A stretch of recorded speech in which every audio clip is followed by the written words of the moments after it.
یکی از قوانین مهم اوبر که ندونستنش باعث بسته شدن اکانت اوبرتون میشه در مورد اوبر پت هست. خیلی ها دوست ندارن سگ یا گربه سوار ماشینشون کنن به هر علتی و اوبر پت رو گزینش رو خاموش میکنن و با این مواجه میشن که یک شخصی اوبر ایکس گرفته و همراه پتش میخواد سوار ماشین بشه و دوستان ممانعت میکنن.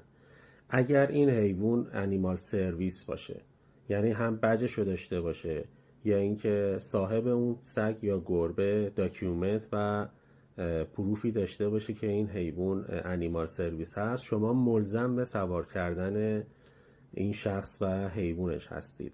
اگر ممانعت کنید و گزارش بشه، اکانت شما برای همیشه در کانادا و تمام کشورهای دیگه با شرکت اوبر بسته میشه.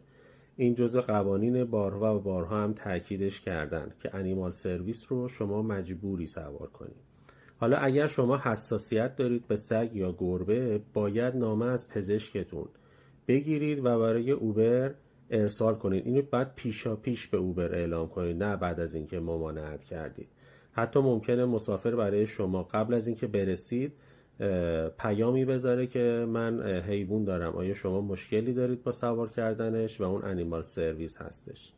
اگر شما حتی توی اون متن هم بزنید که نه متاسفانه من نمیتونم سوار کنم، برای همیشه با اکانت اوبرتون خداحافظی کنید. اینو واسه دوستان دیگرتون هم که اوبر میکنم بفرستید. مراقب هموطن منم باشید.